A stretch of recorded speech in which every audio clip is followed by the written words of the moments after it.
Avez-vous déjà été si sûr de vous au point d'y mettre votre main à couper? Eh bien, le monde de la science a son lot de têtes brûlées qui sautent parfois le pas. Entre la bravoure et la stupidité. Oubliez donc les règles de sécurité. Car lorsque personne ne se porte volontaire, ces scientifiques fous se proposent eux-mêmes comme cobayes. L'oreille fumante. En matière d'auto-expérimentation, peu de scientifiques sont aussi productifs que J.B.S. Halden, ce médecin anglo-indien du début du XXe siècle, a mené de nombreuses expériences dans des domaines très variés. Mais s'est particulièrement intéressé aux effets de la plongée sous-marine sur les marins. Il se plaçait souvent dans un caisson de décompression pour en simuler les effets et enregistrer les résultats qu'il obtenait sur lui-même. À une occasion, les effets d'une décompression rapide lui ont causé une crise d'épilepsie due au manque d'oxygène, lui valant de se fracturer plusieurs vertèbres. Sans se décourager, il retourna dans le caisson et poursuivit ses expériences, se perçant notamment le tympan lorsqu'il accéléra trop rapidement le processus de décompression. Plus tard dans sa vie, il aurait déclaré « Si un trou subsiste dans le tympan, bien que l'on reste un peu sourd, on peut néanmoins souffler de la fumée de cigarette par l'oreille en question, ce qui est un accomplissement en soi. On dirait qu'il a déjà essayé. Et quel accomplissement louable. La voiture volante d'Henry Smolinski. Est-ce une voiture? Est-ce un avion? Est-ce vraiment une bonne idée? Henry Smolinski, tanné de son travail d'ingénieur, démissionna pour réaliser son seul vrai rêve, fabriquer la première voiture volante au monde commercialement viable. Son plan consistait à équiper une Ford Pinto, des ailes et de la queue d'un Cessna Skymaster. Malgré quelques inquiétudes concernant le poids considérable de la voiture par rapport à ses nouvelles ailes, l'entreprise semble prête à décoller. Après un certain nombre de vols d'essai réussis, le lancement de la production commerciale n'en était qu'à quelques mois. Mais alors que M. Smolinski et le cofondateur de son entreprise effectuaient un nouveau vol d'essai avec le véhicule hybride, leur rêve s'est effondré, en raison d'une mauvaise soudure et de mécanismes de verrouillage défectueux. L'aile s'est rompue et la voiture s'est écrasée au sol. Malheureusement, le passager et le pilote sont morts dans l'incendie. De même que vos chances de posséder une voiture volante. Appât à punaise de lit. Tous ceux qui ont été sujets aux punaises de lit vous le diront, ils feraient n'importe quoi pour s'en débarrasser. Bizarrement, ce n'est pas le cas de Regine Grease. Elle et son mari sont tous les deux biologistes et travaillent à la synthèse d'une phéromone qui attirerait les nuisibles loin de nos meubles. Cependant, le processus de recherche du produit n'est pas à la portée de tous. Depuis 2006, Madame Griez s'est soumise à 200 000 piqûres de punaises de lit. Elle remplit 5 bocaux de 200 de ces insectes. Elle les pose ensuite contre son avant-bras et les laisse se régaler. Pourquoi?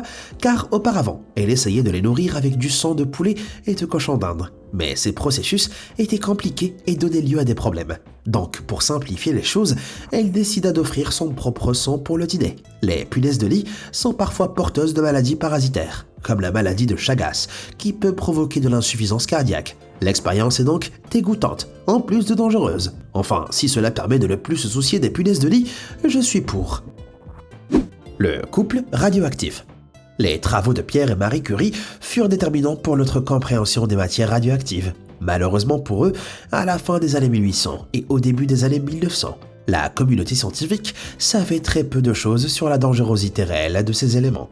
À cause de cette méconnaissance, le couple a passé un temps fou à côtoyer des niveaux élevés de radioactivité. Pour mettre les choses en perspective, les chercheurs d'aujourd'hui ne peuvent manipuler les documents scientifiques des Curie qu'en portant des vêtements de protection. Et le reste du temps, ils sont stockés dans des boîtes doublées de plomb. Pierre était particulièrement imprudent lorsqu'il s'agissait d'irradiation. En 1903, il préparait une présentation pour l'Institution britannique royale. Il voulait montrer l'effet du radium sur le corps humain pour une utilisation éventuelle dans le traitement du cancer. Pour se préparer, il a collé un échantillon de radium contre son bras pendant 10 heures, provoquant une grave brûlure de radiation sur sa peau. Il a présenté sa blessure d'apparence fraîche aux scientifiques stupéfaits pour leur révéler qu'il avait réalisé l'expérience plus d'1 mois auparavant. Ces types d'expériences, dont la gravité n'était pas apparente à l'époque, étaient monnaie courante pour le couple marié et ont entraîné divers problèmes de santé. Marie gardait même un échantillon de radium dans son bureau, car elle aimait la façon dont il brillait, alors que Marie souffrira et mourra plus tard de maladies liées aux radiations. Pierre mourut écrasé par une charrette à cheval. Ni l'un ni l'autre n'ont jamais reconnu publiquement ou peut-être réalisé les risques de l'exposition au rayonnement. Ils n'ont vu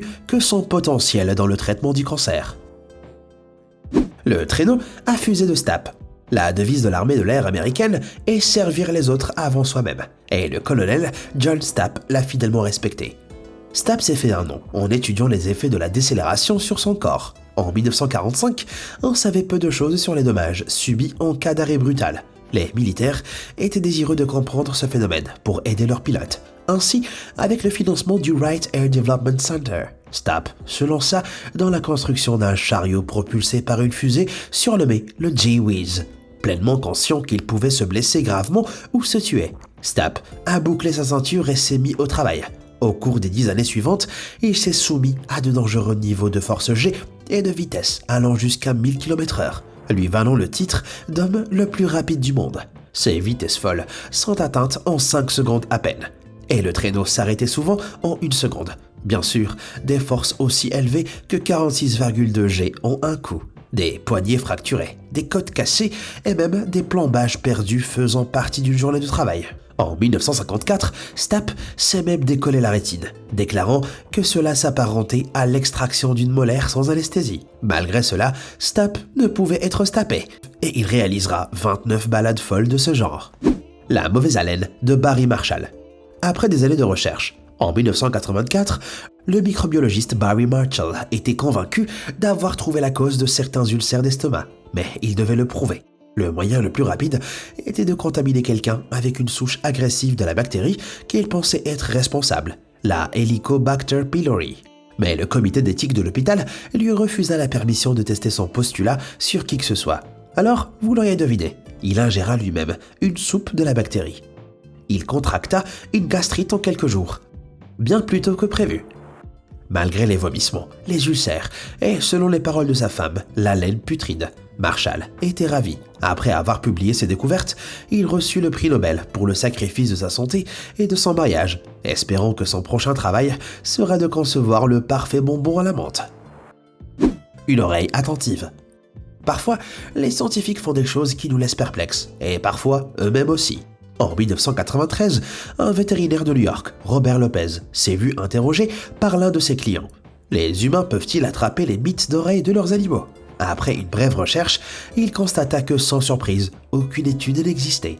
Monsieur Lopez décida de se lancer dans l'aventure en transvasant quelques acariens de l'oreille d'un chat dans la sienne. Il rapporte avoir immédiatement entendu des grattements lorsque les parasites se dirigeaient vers son canal auditif.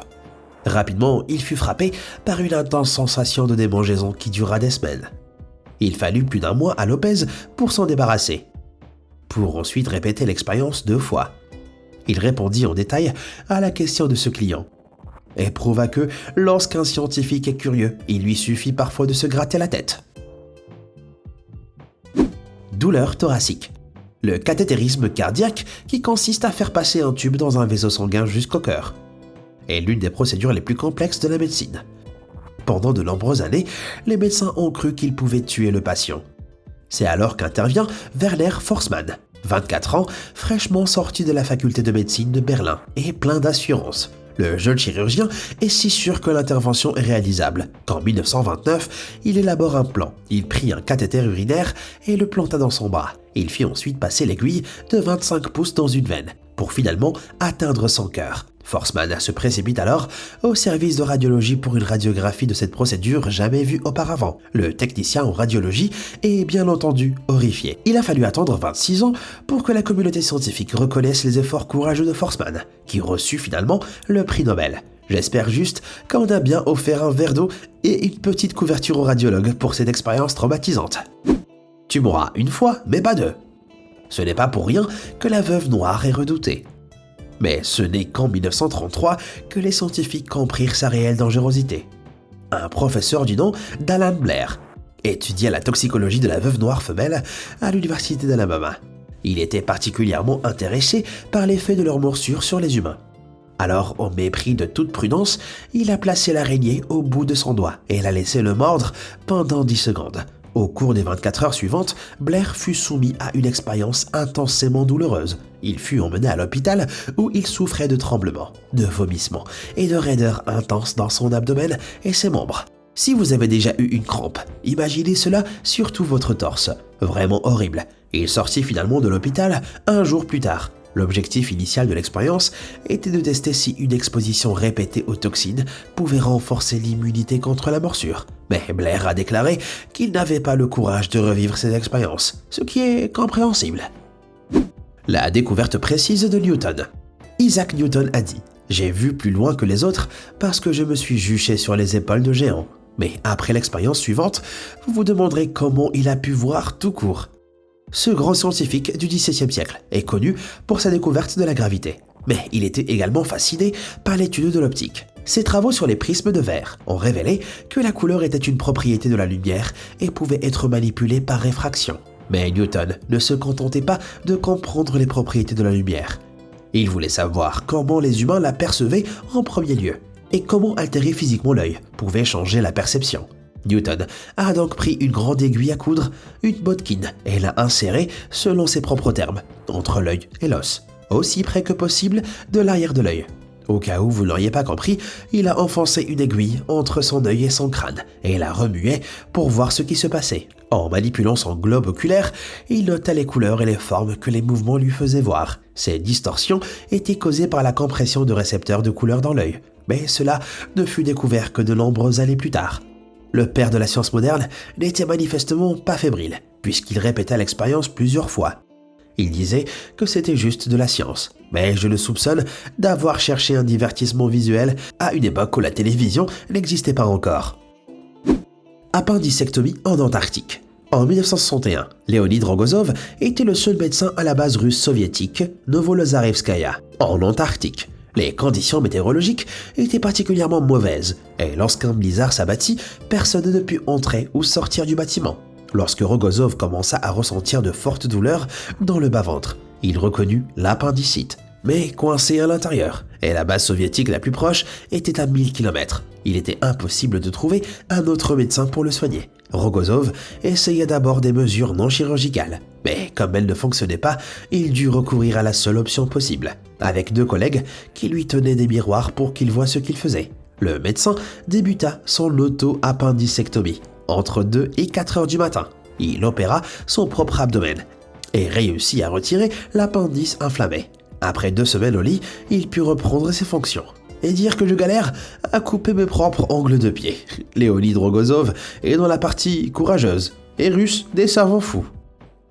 Alors, lesquels de ces scientifiques avez-vous trouvé les plus courageux et les plus insensés? Faites-moi part de vos réflexions dans les commentaires ci-dessous. Merci d'avoir regardé et comme toujours, à bientôt.